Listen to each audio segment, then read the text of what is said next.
Hello, thanks for joining us for this episode of the Marketing Guides for Small Businesses podcast. I'm Paul and I'm joined by Ian and Ken. And today we're going to talk about email marketing. We've talked about it in the past. It seems to be a popular topic. Email marketing is still one of the most effective marketing channels for small businesses, even though it's been declared dead about 10,000 times.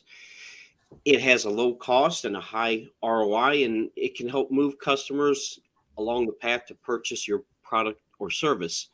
But it has to be done correctly. You can't just decide one day to start blasting out 5,000 emails if you've never done any kind of email marketing before. So Ken, can you talk about that a little bit, why that's a bad idea, and talk about building, maintaining your list, because it all starts with the list. Yeah, absolutely. I mean, if there's one thing that I think maybe the most important thing for a small business to think about, it's building a list. Because once you have a list, you can keep going back to that list and asking them to buy from you again, to refer you, to to write a review about their experience with your business. It's just absolutely incredibly important. And today it should be easy and cheap. I mean, we've talked about it in the past. If you don't have a customer relationship management that's a true marketing customer relationship management system, get it today. And if you need help, contact us.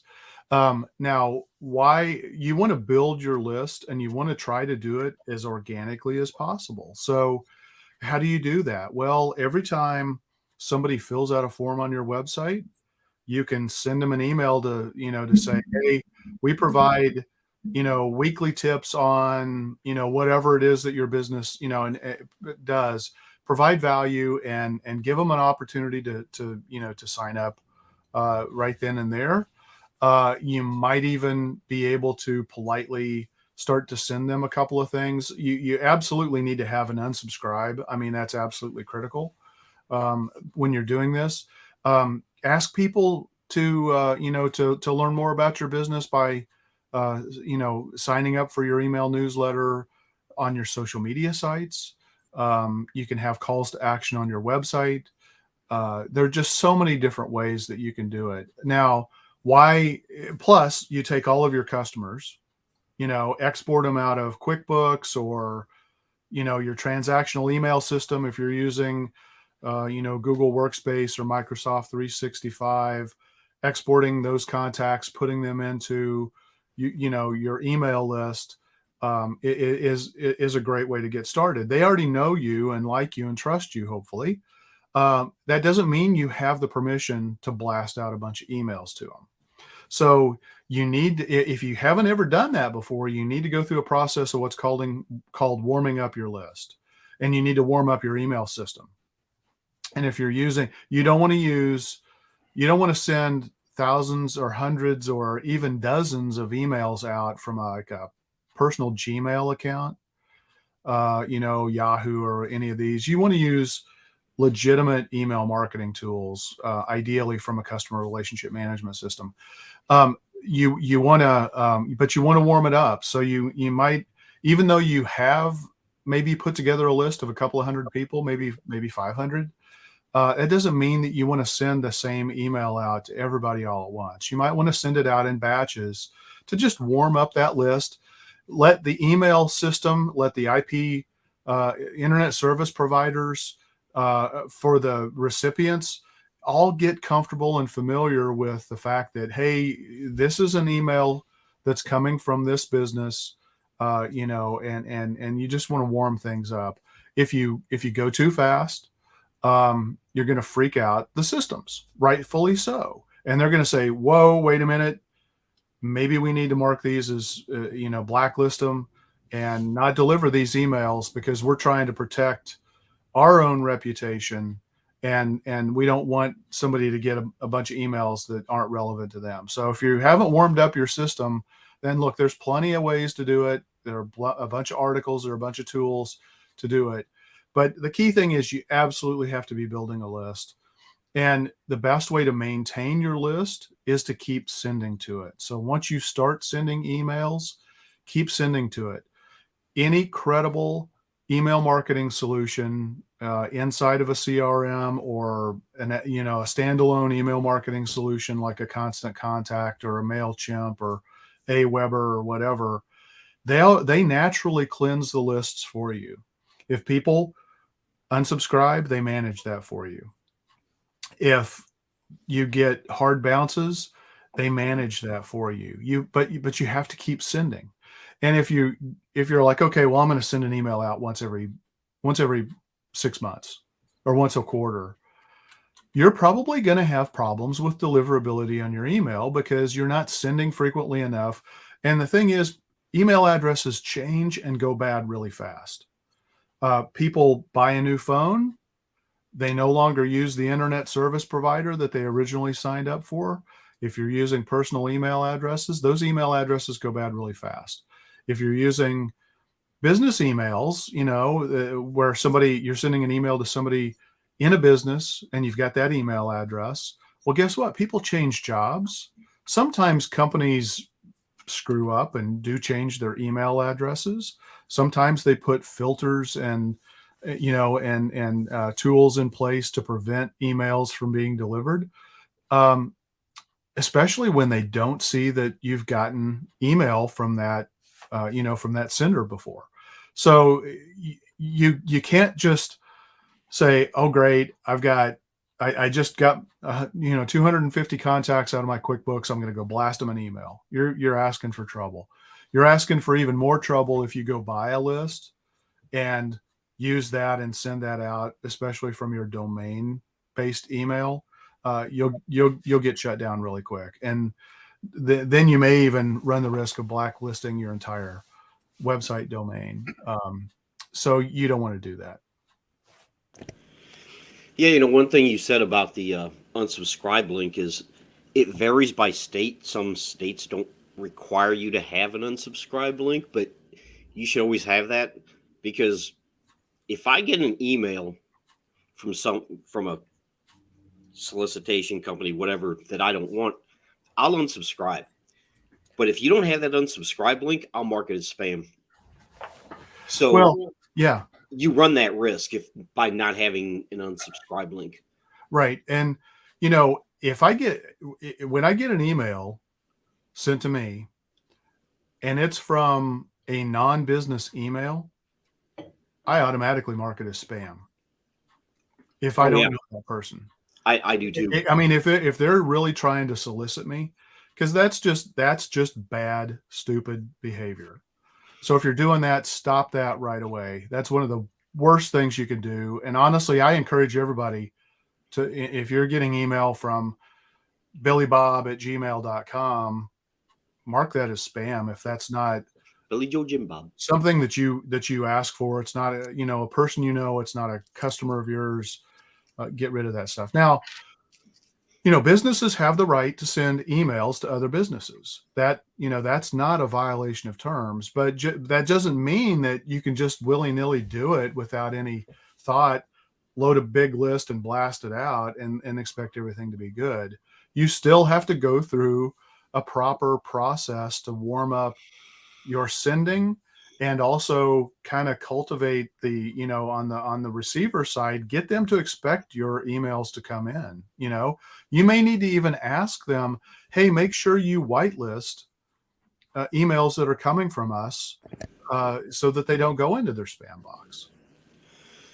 Yeah. And, a couple things you kind of touched on is you said a good CRM will manage the unsubscribed or bounced emails, but you should still go in and look at your statistics, because if you're getting hard bounces, yes, a good CRM will manage that for you, but you might want to reach out to that customer and say, hey, especially if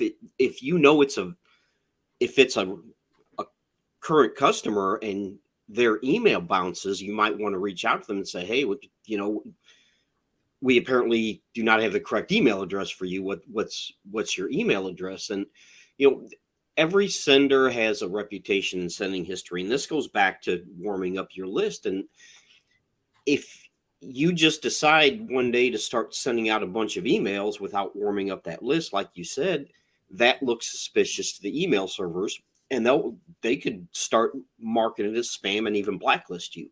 And you definitely don't want that. Yeah, yeah, absolutely. And the reason you want to have an unsubscribe link is because it's way better for you as an email sender to have somebody unsubscribe from your list than mark it as spam, because the threshold to be seen as a spam emailer is really low. It's like what, 4 in 1,000 are marked Yeah. as spam. Then you're on a suspicious list, and if it's more than that, you may automatically be shut down. And if it's a consistent problem after you send a couple of batches of emails and you haven't fixed that problem, and people are marking it as spam instead of unsubscribing it, and like you said, it's a great idea, Paul. Look, just because emails fail, you still ought to go in and look at them, because you might have a really valuable customer that maybe when you typed in the email address to whatever system you put it in, whether it was into QuickBooks and then you exported it out and imported it into your email marketing system, or if you just typed it directly into your email marketing or CRM system, you may have, I do this all the time. I transpose letters and numbers. I may have screwed it up when I typed it in and put it in the first place. So you can't, you want to try to preserve valuable contacts. So this isn't stuff that's just set it and forget it. And I think that's part of the problem and the mentality with people with email marketing is like, oh, I can just go buy this list, or I've already got this great list that I got from a friend of mine, and I'll just blast it out, and I'll send out 5,000 of these, and surely I'm going to get 20 people saying, hey, we need to hire you, blah, blah, blah. It's like, you might be lucky if 20 people got it actually received in their inbox, if that's what you're doing. Yeah. Unsubscribes don't hurt you nearly as much as hard bounces, because those hard bounces, they're soft bounces. And, even if you have a list, if you've had this list for a while, you should send it through an email cleansing service. Yeah, because email addresses go bad super fast. Since we're talking about the rules around, compliance rules and spam, I think it's really important for businesses to understand too that the rules that you're governed by, the CASL rules in Canada and some other places, and the CAN-SPAM rules in the US in general, right? Those are actually governing the recipient of the email. So they govern you as the sender of the email, but you as the sender of the email as a business are actually governed by where the recipient is. And so a lot of businesses don't understand that. They think I can send, because I'm located in this state, I'm only governed by CAN-SPAM. But if you're emailing into Canada, you're actually governed by CASL rules, which are far different. And you need to be super, super careful about that, because the fines for all these compliances have gone up considerably over the last 10, 15 years, because it's a serious issue, and governments are getting more serious about putting the fines very restrictively on people.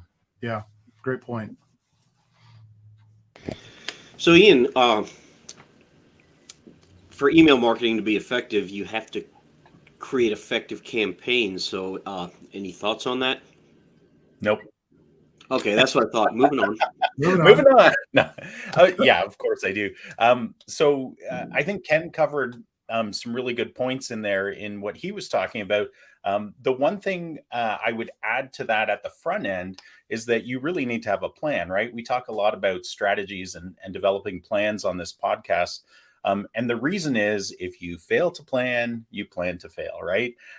And yes, you can send out emails, one email campaign, but as anybody who's done any kind of marketing knows, you cannot do simply one campaign and expect great results, right? It's all the statistics show, the traditional statistic for print advertising or even TV advertising was it takes 7 impressions before somebody takes an action, if they're predisposed to an action, right? But I think it's even higher than that now because of all the touch points. Yep. It definitely has gone up. In certain industries, like buying a car, it's like 25 to 35. Absolutely.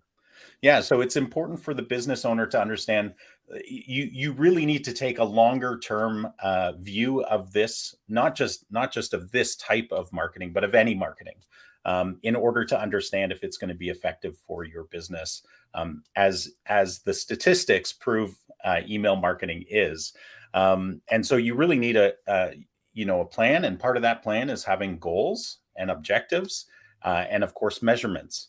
And then part of that plan, I think, we use this a lot in our business for helping our clients in multiple areas of their marketing, but editorial calendars. So really mapping out, what is it we're going to be talking about in our email campaigns for our clients or for our own business throughout the year, because what we're looking for is really what value can we bring to the recipient, our ideal customers, and your ideal customers. That's what you should be thinking about as a listener, is what can I bring of value that's going to make them want to, first of all, open the first email. And I think Ken's going to talk about, how you can get people to actually engage with your emails more in a little bit. But you need to get them, you need to make sure it's valuable to them, or else you're just wasting your time, right? You're doing it for your sake and not their sake, and that's going to crash and burn pretty quick. But you need to also, Ken talked about segmenting your list, right? The more you can personalize or segment your list, the more you can personalize and segment the message. So if you know that people that come to your website and have signed up to get your emails are interested in a particular service or product that you provide, and if you can send them information in your email directly related to what their interest is, your open rates are going to go up, your click rates are going to go up, and ultimately your return on investment is going to go up. And crafting subject lines that are compelling, email content that speaks to your target audience, writing concise messages. It needs to be concise, right? People don't have a lot of time. Make sure it's concise. Use bullet points, use headings, use eye-catching visuals if you're going to throw something in there as well, from a visual standpoint. And make sure that I see this all the time, maybe you guys do as well, but make sure your emails are optimized for mobile. Oh my goodness. I get email campaigns from like good quality professionals, but when I look at it on my smartphone, it's tiny type, right? I have to zoom in and it's not adjusting to the margins, and it's a horrible experience. I'm turning my phone sideways. I'm trying to read this thing because I know the content's valuable, but they're making it really hard for me. So make sure it's mobile optimized. And then, to really make it an effective campaign, and to make sure that your next steps in the campaign are effective as possible, you need to be testing. You need to be monitoring the results of them. And I think we'll be digging more into the data of email campaigns in a little bit, but you need to be tracking, and you need to have that data at your fingertips in order to understand, what emails, like we look at that from a podcast standpoint. Paul talked about how email marketing is a popular topic on this podcast. And the only reason we know that is because we look at the analytics, right? Yeah. We know how many people have viewed it, and we know what the interest levels are. And so that's an important part of email marketing as well, is that if you see interest in a particular topic, do more emails on that topic. But those are a few points that I think can help you make more effective email campaigns for sure. You had mentioned visuals in the email, and visuals are good, but one thing you probably don't want to do is, and I see this as embedding a video in your email, because that triggers spam filters. Yeah. And it can cause an otherwise good email to be sent to spam. And, going back to something Ken talked a little bit about, segmenting your list, a good CRM will allow you to tag your emails or your contacts. Because let's say you're a remodeling company and you do kitchen remodeling and bath remodeling and basement remodeling. Well, using a good CRM that allows you to tag your contacts, if you did a kitchen remodel for a customer, you can tag them, and then you can send a very specific email out about bathroom remodeling. Because if you're sending these emails out and you don't want to send an email about kitchen remodeling to someone that you just did a kitchen remodeling project for a month ago, you want to segment that list. And that's what we mean by segmenting the list. So that's something else to keep in mind. So Ken, in order to send these campaigns, you have to write the emails. So Right. what can small businesses do to write emails that get open and read instead of delete? Right. Yeah. So the first thing is, I think it's important to realize that there are different types of emails. I mean, we're lumping this all in one big bucket, right? But really, I think there are three core email types that you need to be thinking about. Transactional, which is where somebody, maybe they place an order, you send an email back to them, and it may have instructions on, okay, thanks for your order. Here's what to expect. Here's the tracking number. Sign up, to register your product, whatever those kinds of things might be. Then you've got relational, which are really the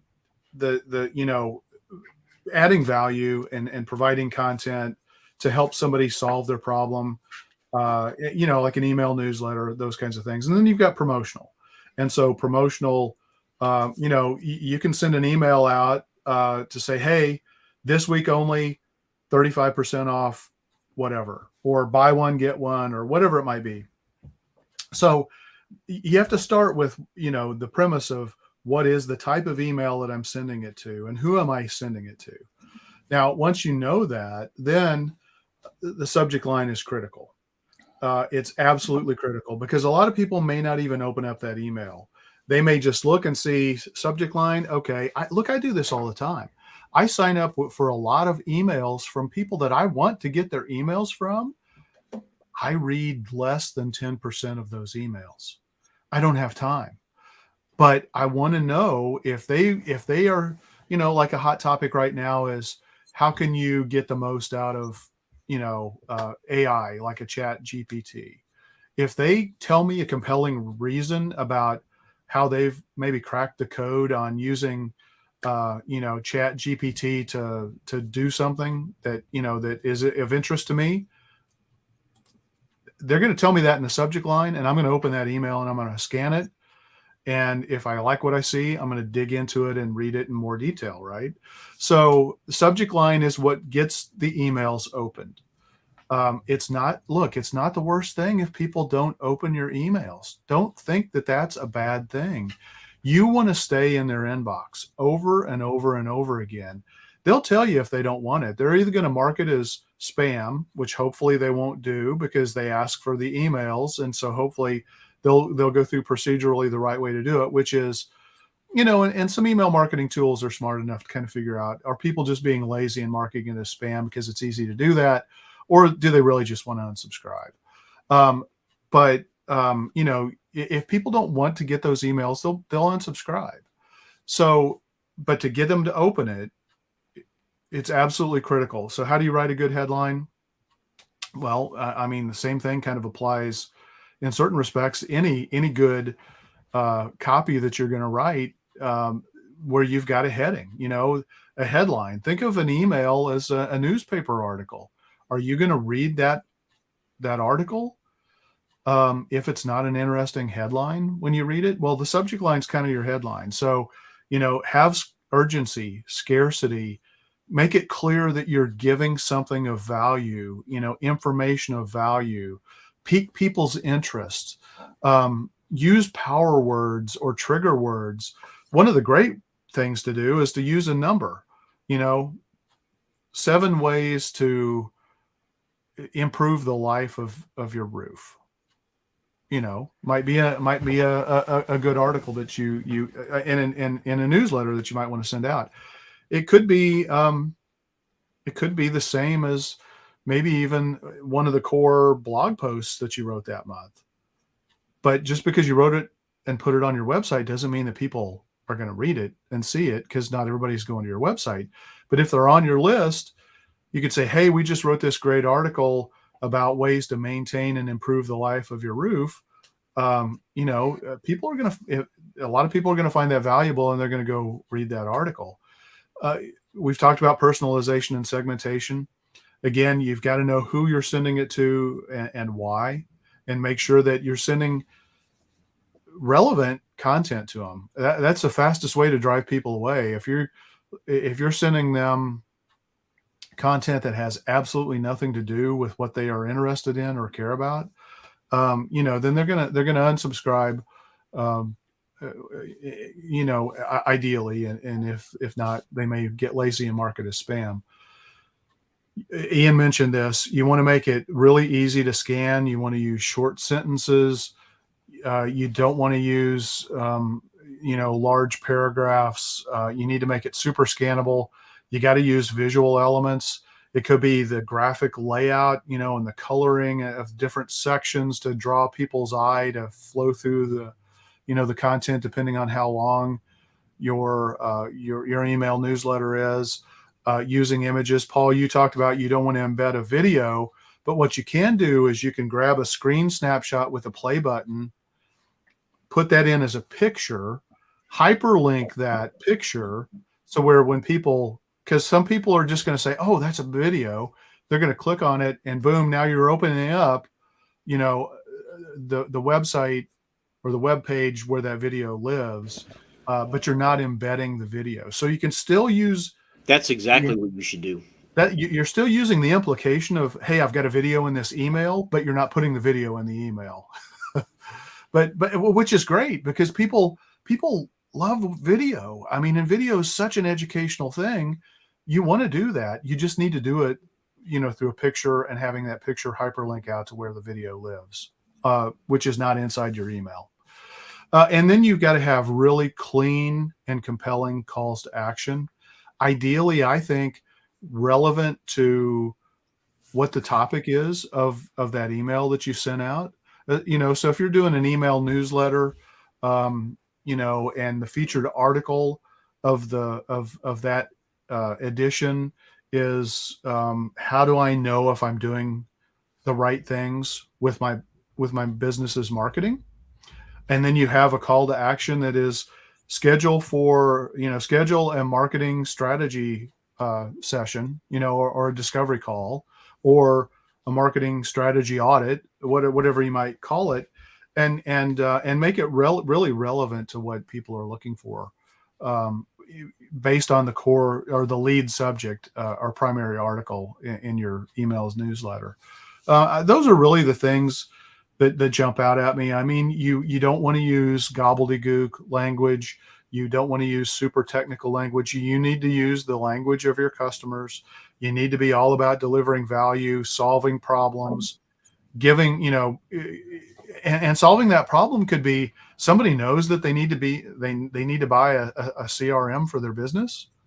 Okay, well, maybe the way that you're solving or you're providing value in that particular email is this month only, sign up and, get the first 3 months for, 25% off, to test it out, or 14-day free trial. But yeah, you look, email works because it's based on trust. And if you violate that trust in any way, and this is where clickbait, is really a bad idea in email. It may get people off of social media onto your website. They may bounce right away, so it may be actually more harmful than it does good. But you don't want to use clickbaity emails. Now, that's not to say you can be clever and have an email that with a subject line that's maybe a little bit controversial, so that people will say, "Oh, whoa, wait a minute, you should never own your own website." Really? Why is that? And then if you have an article that talks about the pros and cons and things like that, and the body of the email or leading out to a blog post that really explains that, that's not the worst thing. You want to rely on controversy, because that's piquing somebody's interest to say, wow, really? Why I better go check this out. Maybe they're going to tell me something I don't really know. And you could actually use it as a way to prove your point, to say, no, see, this is all crazy talk. You really do need to have your own website and you need to own it. But yeah, those are just some thoughts. I don't know, Ian, what do you think? Especially around using the controversial subject line to get people to open up the email. You got to be careful with it. Sure you do. Yeah, no, I'm not against it. I think you have to be absolutely careful and very respectful of people. But I think if your point of view is counterintuitive sometimes, you can come at it that direction, or yeah, just saying something that's a little bit controversial can get them to open it, and then gives you the platform to then speak about it. But I would never do anything clickbaitish that's deceiving, because I think that, just as you said, Ken, it's all about trust. Yeah. One of the other things I'd add too is we do this an awful lot in our email campaigns for ourselves and our clients, but we personalize subject lines. So which is super easy if you have a good CRM, right? Where you just add in the field and Ian or Ken, check out our latest whatever, right? And so statistics say that increases open rates up to 26% on average. And so that's pretty powerful, right? If you can make it a compelling subject line and then add personalization to it, that's just something that will add to the effectiveness and the success of your email campaign for sure. Yeah. And your email, it needs to be consistent with the personality and the image of your brand. Yep. So if you're going to say something that's like super controversial, and you've never done that before, or you're Yep. trying to be really playful with something, it may actually hurt you more than help you. So it really all comes down to, do people really identify with your business and your brand in a particular way, and do they expect information from you in a particular way? And if you violate that, again, I think you're running the risk of violating the trust. The beautiful thing though with any of these types of things is and I don't disagree with you at all, Ken. I was just thinking, the beautiful thing about whether it's an advertising campaign or whether it's an email campaign, where you have we're going to move into metrics pretty soon, but in our discussion, but if you have metrics at your touch of at your fingertip print, what am I trying to say? The words aren't coming to at your fingertip. At your fingertip. If you have the metrics at your fingertips, you can run something and be a little bit controversial and see, like, do open rates go up? Do open rates go down? Do clicks go up? Do clicks go down? Right? You have, just like you do with an ad campaign where you can do some A/B testing with subject lines and that kind of stuff. You can do that in email campaigns, and it helps you understand better about what is attractive to your target audience. And without the metrics, you can't do that. Yeah. One metric that I do want to share before we get away from it is just the ROI metric of email marketing, why you should be doing this. I mean, the average across, email marketing platforms for all industries is 4,400% return on investment. 4,400% return on investment. I mean, that's ridiculous. Nothing comes close. Now, we've talked in the past about text marketing. It has performance statistics that are better than email marketing in terms of open rates and click-through rates and things like that. Does it drive the return on investment in total that email does? Probably not, because email is really universal and can be usable by almost every business as a way to grow and generate more business. Text marketing in certain niches really isn't that appropriate, for generating new business. But yeah, I mean, I can't think of anything that's got a return on investment that's like that. And there's another layer of statistic to add on top of the 4,400%, is that one size fits all campaigns versus segmented campaigns. The DMA, Direct Marketing Association, did a study on this and found that segmented campaigns, where you're dissecting it and delivering messages specific to the person's interests, like we've spoken about, gets an additional 760% ROI. So, man, use email and then segment it. If you can't do the segmenting at the start, just start doing email campaigns that make sense, and then start to develop the rigor to be able to segment as you go. Yeah. And something, Ken, that you mentioned is value and relevancy. Obviously, the purpose of email marketing is to promote your product or service, but you also want to keep in mind that if every single email you send is all about selling, people are going to unsubscribe. You have to add value. And, as counterintuitive as it sounds, you actually, and think, Ken, you mentioned this, you actually want to make it easy for people to unsubscribe so they don't mark it as spam. And Ian talked about personalization. Again, a good CRM will help you do that. So that's why, as a business, you absolutely need a CRM.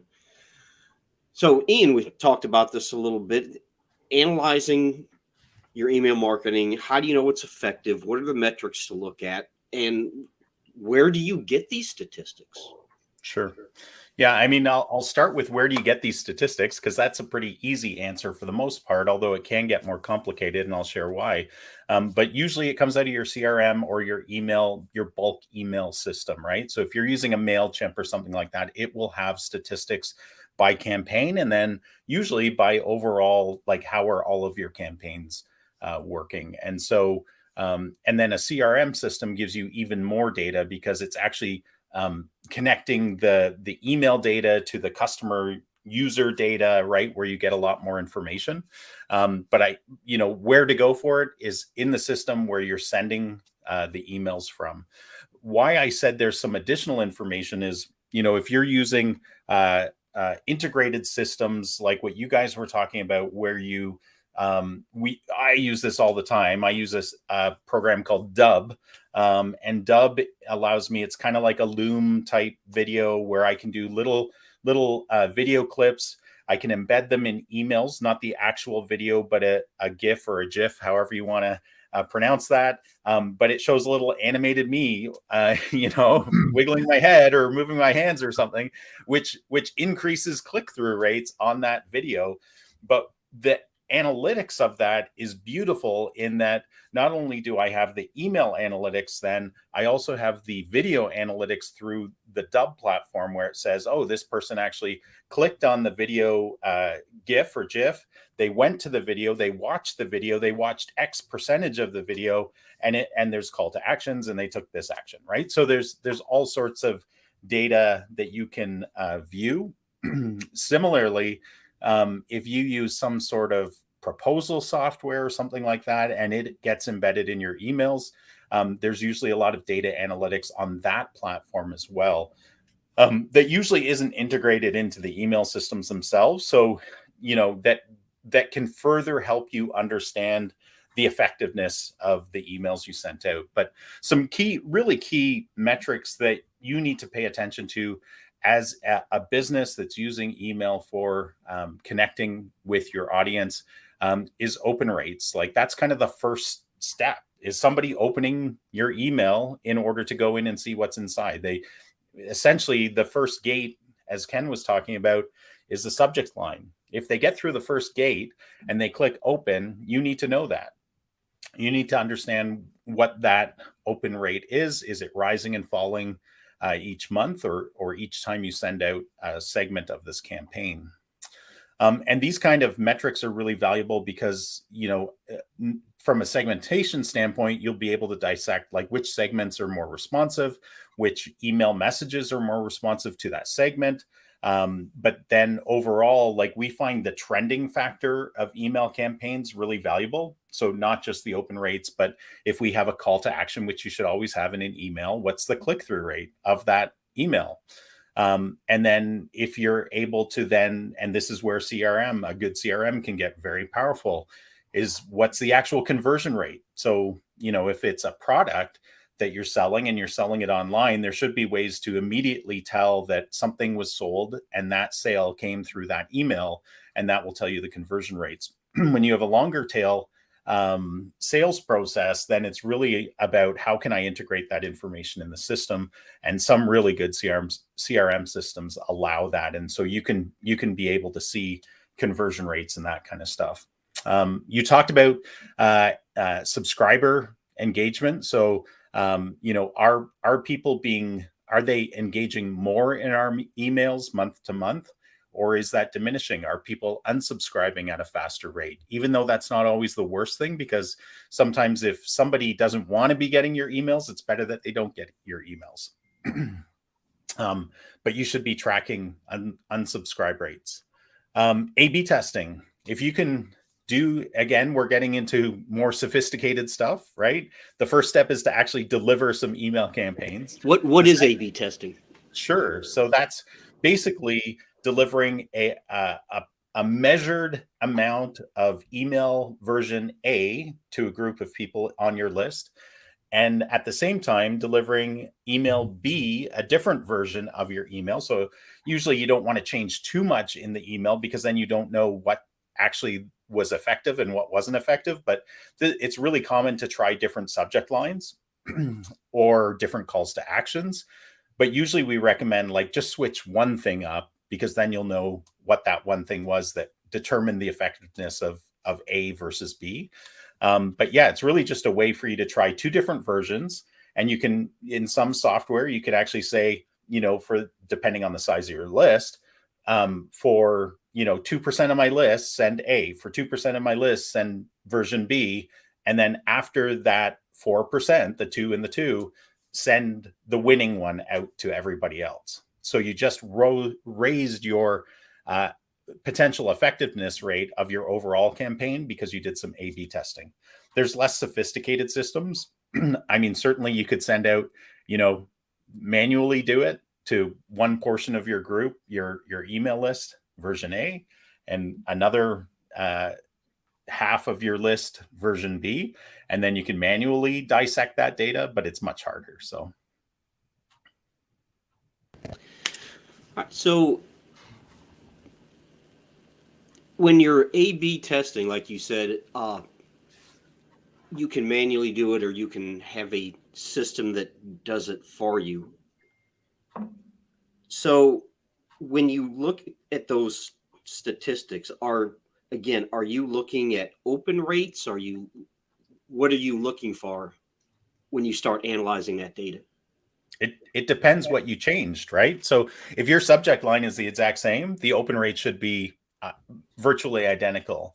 If you change the subject line, yeah, open rates is your key metric that you should be looking at for the effectiveness between those two versions. If the thing you were testing was the call to action, then you would look at the click-through rates, right? Because that would tell you, okay, this version A outperform version B because we changed the call to action, which is the key click-through, and that's what that's why it performed better. There's other things you can play with, but though I would say, at the most basic, those are the two metrics that you should be playing with the most from an A/B testing standpoint, is your subject lines, your call to action, and then the third would be the actual message, the body of the message or the content within your email. All right, good stuff. So I'd like to get some input from both of you on this one. How we talk a lot on this podcast about the customer journey. How can email marketing help move people along that customer journey? So Ken, start with you. Okay. So I think it's a great way for people to start to build a relationship with you. And it's a fairly low risk way to do it. So you can get people into your list by giving them something of value. It could be downloading a checklist, an ebook, signing up for a webinar, taking advantage of a special discount that maybe you're running. Just depends on the nature of your business and the products and services that you sell. But you want to get them in. They don't have to make a purchase, although they could make a small purchase, as well to try you out. But you're building that relationship. So you need to have a plan, as Ian said. How are you going to continue to stay in contact with your new contact that has joined your email list? And so, if they, depending on the nature of what they're doing, if they sign up for your newsletter, just deliver the newsletter that you told them you were going to deliver. Give them that value in advance. And I think education is one of the biggest things that you can do with email marketing. Is you can help people maybe self-identify and accurately describe a problem that they're having that maybe they couldn't really formulate and identify exactly what it was before, to the point where now they're like, okay, I better call these people. I need some help. And so education, I think, is fantastic. And it's a great way to build know, like, and trust. But then also, I mean, I don't want to steal all the thunder, but with lead nurturing, the whole purpose is to get somebody from the point where they raise their hand and they say, hey, I'm kind of interested in learning more, but I don't want to talk to you yet, to the point where they're ready to talk to you. And ideally, they're ready to buy from you. And then you get into the whole reactivation side of things. And so now you're down at the bottom of the marketing hourglass. You flip it over, and you're getting customers to make repeat purchases from you, because reactivation is getting a customer who's bought from you before to come back and buy from you again. And oh my gosh, what a powerful thing. I mean, I can't tell you. I mean, I've worked with hundreds of businesses throughout my career, and I could tell you on both hands how many of those businesses have actually done a real reactivation campaign. And it blows my mind, because it is the cheapest, most effective way.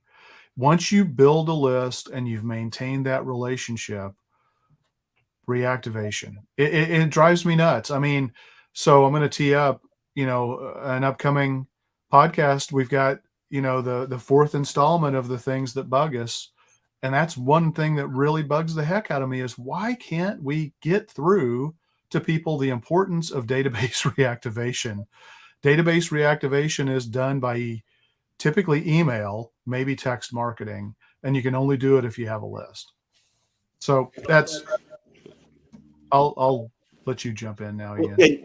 And, Ken, something you said, it just made me think about this. You talked about if someone do what you say you're going to do, because Randy, you know who I'm talking about, he had on his website, sign up for our newsletter, and he had people sign, but he never once sent out a newsletter. So he had people actually sign up for a newsletter that he never sent out. So do what you say you're going to do. So, yeah. And yeah, I mean, if people are signing up for a newsletter because you say, we're going to provide you with information on these 5 or topics, or, whatever, keep it at that. I mean, you might be able to expand it a little bit here or there, but 99% of the content that you should be sharing probably should be related to the reason people signed up for that in the first place. Probably a good idea. So, Ian, any thoughts on how email marketing can move people through the customer journey? Sure. You know me, I always have thoughts. So I wanted to reinforce what Ken said. It is all about relationship. So just like the example you were giving, Paul, where somebody puts on their website that if you want to get up-to-date information of news, tips, whatever, then click, give us your email address and your name, click here, and we will send that to you. First of all, you've broken that relationship because you didn't keep your promise. But second of all, think about your business. If you were talking with somebody in person and you promised to give them something, you better darn well give them something, because you've started that relationship, and it's a little bit more obvious because you're looking at them eye to eye. But as a business owner, man, you need to take this really seriously and not think of it as, it's just email. I'm just going to send this stuff out or maybe not send it out in the case you talked about, Paul. But you need to take it seriously, because the people that sign up for your email, other than spammers that, for whatever reason want to get on your list, which happens sometimes, but the people that actually sign up, they're giving you a value exchange. They're saying, geez, man, I'll give you my email address and my name, but I expect value in return. And people are far more shrewd or far more savvy when it comes to giving out their email addresses today, because nobody wants to receive spam, right? So if somebody's willing to do that, then you need to take that pretty seriously. The other thing is, and Ken alluded to this, but I just wanted to remind people about what that hourglass looks like, in that, and first of all, remind people, if you've heard some of our other podcasts or read John Jance's book called Duct Tape Marketing, it's really about the it's really about the journey that someone takes when they're looking for a product or service, that and it's pretty universal, right? You can skip steps occasionally, but rarely.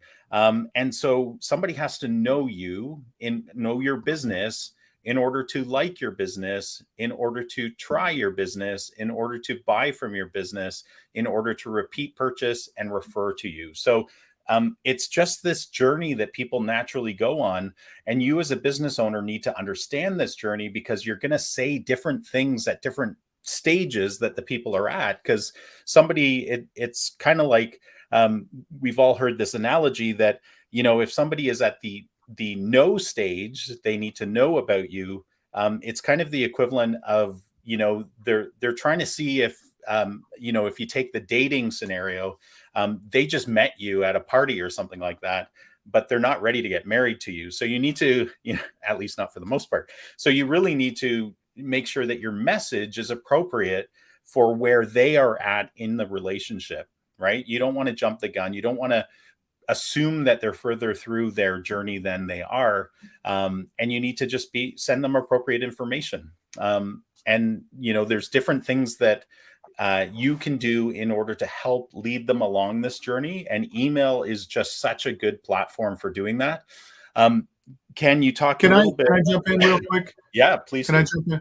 So Yep. That's great. And I absolutely agree with that. But I think you'll also agree with this, that that's the approach you want to take, but also have an easy little shortcut to where some people are going to be ready to say, you know what, I'm in, and just make that easy. And you can do that really easily without being obnoxious in your emails. I know I agree 100%, Ken. And that's an assumption I always have, just because that's what we do, but you're right.